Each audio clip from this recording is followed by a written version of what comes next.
President, Congress, Allan Crosbie, EIS Vice President and first-time delegate.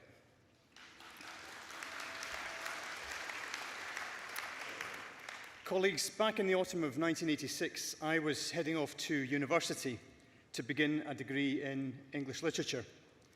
Part of the soundtrack to my life at that time was Billy Bragg's just-released album, Talking to the Taxman About Poetry. How could I have imagined that 37 years I'd find myself talking to the poets of the trade union movement about taxation? But here I am, and very proud I am to be moving this composite. At that time, colleagues, the UK corporation tax was 35%.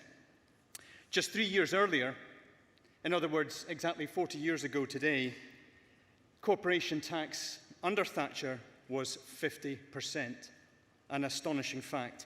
But in 3 short years, her government slashed it by 15%, and the downward spiral continued until it got as low as 19% in 2017, where it remained. Until, of course, April of this year, when it was raised by Jeremy Hunt to 25%, reversing the madness of Trussonomics, which had been going to keep it at 19%. Even with that rise to 25%, the UK tax on companies' profits is lower than the G7, the G20, and the OECD. As we've heard in motion after motion, in speech after speech at this conference, 40 years of governments valuing corporate greed over human well-being, profits over people, have been utterly devastating for communities and working people across this broken land and for all the members of our unions. We need a change. We need to find a better way. The TUC commissioned report mentioned in this motion was published in December 2022 and offers a signpost for possible better ways ahead. The report focuses on tax powers that are devolved to the Scottish Parliament and outlines a range of measures which could raise an extra £3.3 billion used to fund a real terms increase in public sector pay, as well as substantial investment in Scotland's public services. They include such things as a series of income tax reforms, increases to land and buildings transactions tax, increasing the additional dwelling supplement, increasing Scottish landfill tax, introducing a wealth tax, replacing council tax with a proportional property tax, the introduction of a land value tax for commercial land and a carbon emissions land tax.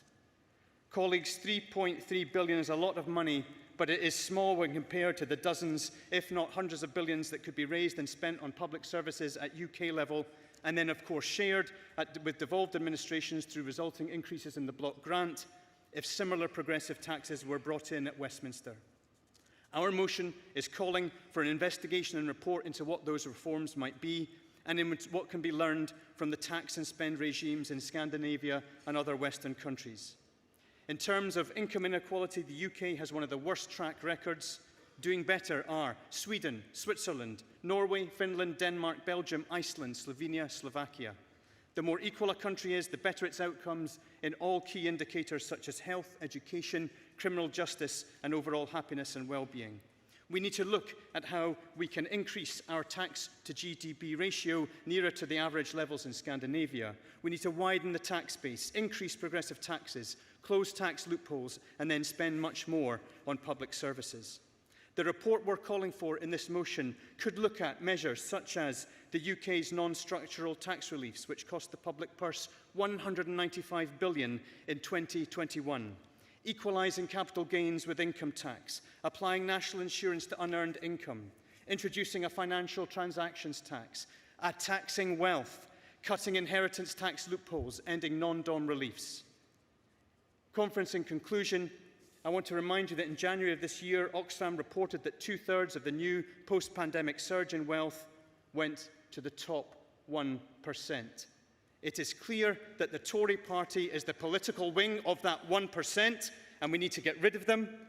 But sadly, in many ways, Labour too seems to be missing in action when it comes to exploring radical tax reform. And their current refusal to commit to a wealth tax, if elected, is utterly incomprehensible, given the appalling levels of inequality in this country and given the chorus of different voices clamouring for it. As we know well, and as Billy Bragg sang, there is power in a union, and if our politicians continue to behave like butlers to the billionaires, then it falls to us in the trade union movement to pile on the pressure, demand change and genuine tax justice. This composite motion is a step on that journey. Please support it. Solidarity, colleagues.